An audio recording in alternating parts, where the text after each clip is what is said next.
Hello everyone, कैसे हो आप सब। आपका स्वागत है एक बार फिर से विजडम के ऑनलाइन प्लेटफॉर्म पर। अरे कैसे हो मेरे शेर और शेरनियों। मैं आज लेकर आया हूं आपके लिए बहुत ही बेहतरीन शानदार खुशखबरी। तो क्या रहने वाली है वो खुशखबरी। अरे सभी बच्चों को बता दूं, शानदार वैकेंसी आउट हुई बेटा, हिमाचल प्रदेश की। कहाँ की रहने वाली है सर? हिमाचल प्रदेश की वैकेंसी है। उसके एडवर्टाइज नंबर बेटा, एडवर्टाइजमेंट नंबर क्या रहने वाले हैं ये देखो, कि ये आपके सामने लिखे गए हैं। शानदार सर जी। बात करूं सर, डेट कब अनाउंस हुई थी सर जी? तो 10/2/2026 को। अरे फॉर्म एप्लीकेशन कब स्टार्ट हुए थे? ये देखो, ओपनिंग डेट क्या रहने वाली है? 12/2/2026। Yes sir. आज से अपन क्या कर सकते हैं, फॉर्म फुल अप कर सकते हैं। और क्लोजिंग डेट, अरे बात करूं किसकी क्लोजिंग डेट, तो क्लोजिंग डेट क्या रहने वाली है? 5/3/2026। देख लेना, 5/3/2026 क्या रहने वाली है? क्लोजिंग डेट रहने वाली है।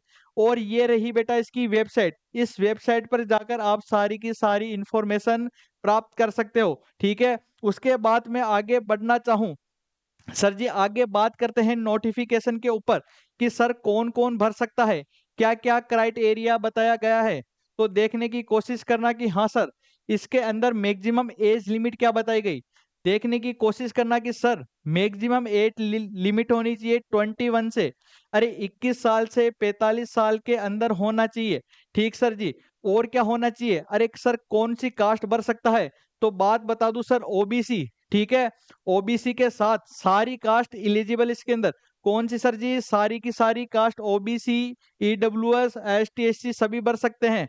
और क्या हो सर, इसके अंदर जो हिमाचल प्रदेश से, क्या सर जी हिमाचल प्रदेश का एम्प्लॉयमेंट हो सकता है गवर्नमेंट, और एक सर्विसमैन वो भी इलिजिबल है। जो एक सर्विसमैन है वो भी इलिजिबल है इसके अंदर। और उसको 5 साल का रिलैक्सेशन दिया जाएगा बेटा।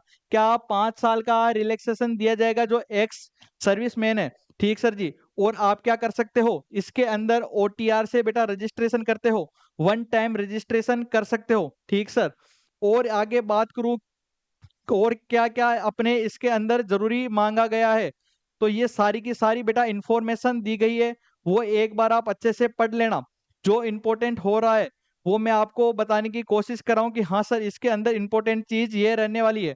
बाकी तो सारी की क्या है, रामायण है। ठीक है। तो चलो बात कर लेता है इंपॉर्टेंट के ऊपर, कि हाँ सर एजुकेशन क्या क्या मांगी गई है। अरे बात करूं इंपॉर्टेंट की सर, इसके अंदर क्या है, तो पोस्ट का नाम रहने वाला है बेटा असिस्टेंट स्टाफ नर्स एलोपैथी। इसके अंदर सैलरी कितनी मिलने वाली है आपको? 25,000 कितनी मिलने वाली है सर? 25,000 मिलने वाली है। Period for 5 year. ठीक है, 5 ईयर तक का पीरियड रहने वाला है। ठीक सर जी।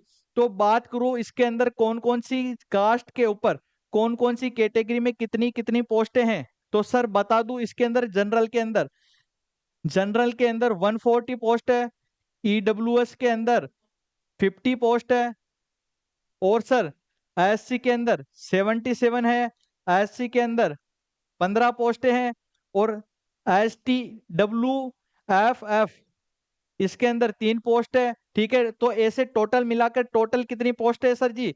390। अरे 390 पोस्ट है बेटा। टोटल कितनी पोस्ट है? 390 पोस्ट है। और अपने को तो कितनी पोस्ट चाहिए सर जी? एक पोस्ट चाहिए। तो अपने लिए बहुत बढ़िया अपॉर्चुनिटी मिली है बेटा, बहुत ही अच्छी अपॉर्चुनिटी मिली है, कि 390 पोस्ट रिलीज हुई है। ठीक है सर जी। और इसके अलावा बात करो, अरे ये तो बता दी मैंने कि कितनी पोस्टें हैं और कितनी सैलरी मिलने वाली है। उसके अलावा बात करते हैं अपन एसेंशियल क्वालिफिकेशन के ऊपर।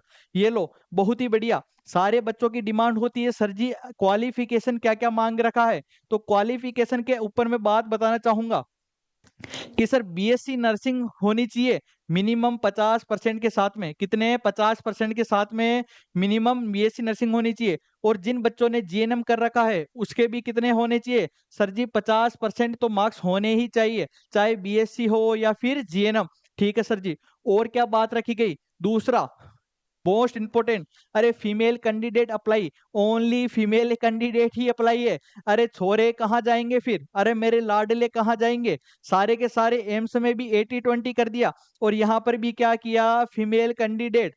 अरे मेल कहाँ जाएंगे सर? चलो कोई बात नहीं, निराश मत होना। ये वैकेंसी किसके लिए रहने वाली है? ओनली फीमेल के लिए ही इंपॉर्टेंट रहने वाली है। ठीक है सर। और वो भी कहाँ की होनी चाहिए? अरे सर जी, हिमाचली बोनाफाइड होना चाहिए। क्या ओनली फॉर हिमाचल की जो लड़कियां हैं वही भर पाएगी? ठीक है, ठीक सर जी। रजिस्ट्रेशन विथ होना चाहिए, क्या किसका सर? एचपी एनआरसी का रजिस्ट्रेशन होना मोस्ट इंपोर्टेंट है। तो ध्यान से बात सुन लेना, किसके लिए है सर जी? ये वैकेंसी लड़कियों के लिए है, अरे लड़कों के लिए नहीं है। ठीक है, तो और इसके अंदर क्या रहने वाला है कि हिमाचल का बोनाफाइड होना जरूरी है, रजिस्ट्रेशन होना चाहिए एचपी एनआरसी के साथ, और वही सारे के सारे भर सकते हैं इसको, बाकी और कोई नहीं भर सकता। ठीक सर जी, ये तो बहुत अच्छी इंफॉर्मेशन दी आपने। उसके बाद बात करूं सर मोड ऑफ सिलेक्शन का, सर एग्जाम लगेगा क्या इसका? अरे हाँ, इसका एग्जाम लगने वाला है। कैसे होगा बेटा? रिटर्न स्क्रीनिंग टेस्ट होगा 120 नंबर का। ठीक है, 120 नंबर का रहने वाला है। ठीक सर जी, उसके आगे बात करो आप। उसके आगे बात करता हूं, चलो सर, और बता दूं एक अच्छी सी इंफॉर्मेशन। हाँ सर जी, इसके अंदर ये सारी की सारी आपको दी गई है रामायण, इसको एक बार पढ़ लेना, इसको अच्छे से पढ़ लेना पीडीएफ डाउनलोड करके। ये लो, लास्ट बताने वाला हूँ सर जी, फीस। अरे बात करते हैं सर, फीस कितनी लगने वाली है? तो टोटल फीस कितनी है बेटा? 800 रुपये। टोटल फीस कितनी है? 800 रुपये। तो इसका मोस्ट कंक्लूजन क्या निकला कि सर जी ये ओनली फॉर किसके लिए है? ये वैकेंसी रहने वाली है फीमेल कैंडिडेट के लिए, हाँ लड़कियों के लिए रहने वाली है। और कहाँ की होनी चाहिए सर जी? हिमाचल प्रदेश की होनी चाहिए। ठीक है, और उनके साथ रजिस्ट्रेशन कहाँ का हो? एचपी एनआरसी, एनआरसी का रजिस्ट्रेशन होना बहुत ही जरूरी है। तो ये था आज का बहुत ही प्यारा सा नोटिफिकेशन। ठीक है, और ऐसी ही इंफॉर्मेटिव इंफॉर्मेशन जानने के लिए जुड़ते रहिए हमारे विजडम के ऑनलाइन प्लेटफॉर्म पर। Thank you so much.